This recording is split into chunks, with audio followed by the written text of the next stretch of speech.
எல்லோருக்கும் வணக்கம். இது Coimbatore Sri engineering hollow block machine manufacturing. இன்னைக்கு எங்கள் ஃபேக்ட்ரியில் வந்து 1060mm மாடல் 4 வைபெட்டர் மிஷின் வந்து ஒரு லான்ச் பண்ணியிருக்கிறோம். நியூ லான்ச்சிங்க. வாங்க அதை பற்றி பார்ப்போம்.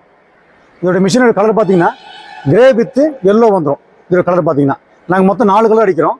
கிரே வித்து எல்லோ ஒன்று, இந்த மாதிரி ஆரஞ்சு ஃபுல்லாக ஆரஞ்சு வந்துடும் அந்த மாதிரி ஒன்று, அப்புறம் அந்த கலர் பாருங்கள் எல்லோ வித்து ஒயிட் வரும் அந்த மாதிரி கலர் ஒன்று போடுறோம்.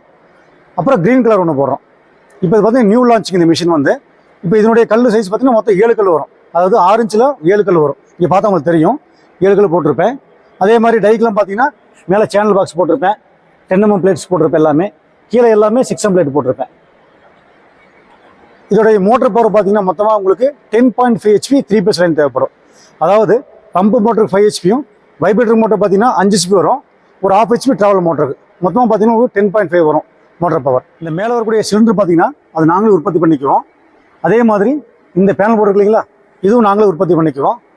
பாருங்கள் முன்னாடி வந்து மோட்டர் வந்து இங்கே ஆப்போசிட் வந்துடும். ட்ராவலிங் மோட்டர் இது வந்து மூவ் ஆகிறதுக்காக, ஃபார்வர்டு அண்ட் ரிவர்ஸ் போகிறதுக்காக இந்த மோட்டர் வந்துடும். இது கிராம்ப்டன் மோட்டர் வந்துடும், கிராம்ப்டன் பிராண்டரில். அதே மாதிரி இங்கே பாருங்கள் பின்னாடி இது வந்து 5 HP மோட்டர் வந்து இங்கே ஒரு கிராம்ப்டன் மோட்டர் வந்துடும். இது வந்து பம்ப் செட்டுன்னு சொல்லுவாங்க. அதாவது ஹைட்ராலிக் வந்து மேலே தூக்கி இறக்கிறதுக்காக இதை வந்து ஹைட்ராலிக் பம்ப் சொல்லுவாங்க. இது 5 HP போட்டுருவோம். அதே போல் இந்த மோட்டர் பாருங்கள் வைப்ரேட்டர் மோட்டர், இது வந்து 3 HP போட்டிருப்போம். 3 HP வைப்ரோ மோட்டர். டாப்பில் பார்த்தீங்கன்னா 1 HP 2 மோட்டர் போட்டிருப்போம். பாருங்கள் இங்கே பார்த்தா தெரியும் உங்களுக்கு. இங்கே ஒரு மோட்டர் போட்டிருப்போம், அங்கே ஒரு மோட்டர் போட்டிருப்போம், 2 மோட்டர் போட்டிருப்பேன். இது மிஷின் பார்த்தீங்கன்னா ரொம்ப ஹெவியாக வரும்.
இப்போது இந்த மிஷினுடைய சின்ன டெமோ வீடியோ நீங்கள் பார்த்துட்டீங்களா?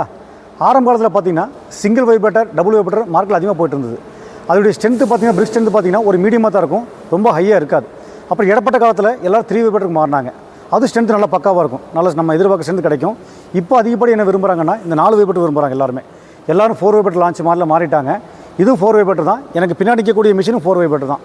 இப்போ அதிகமாக கொஞ்சம் மார்க்கெட்டில் போகுது. இப்போ மிஷினுடைய மேலும் இது ப்ரைஸ் டீலர்ஸ் என்ன நினச்சிங்கன்னா டிஸ்கிரிப்ஷனில் நம்பர் கொடுத்துறேன், எனக்கு கால் பண்ணுங்கள், இன்னும் விளக்கமாக சொல்லித்தரேன். நன்றி, வணக்கம்.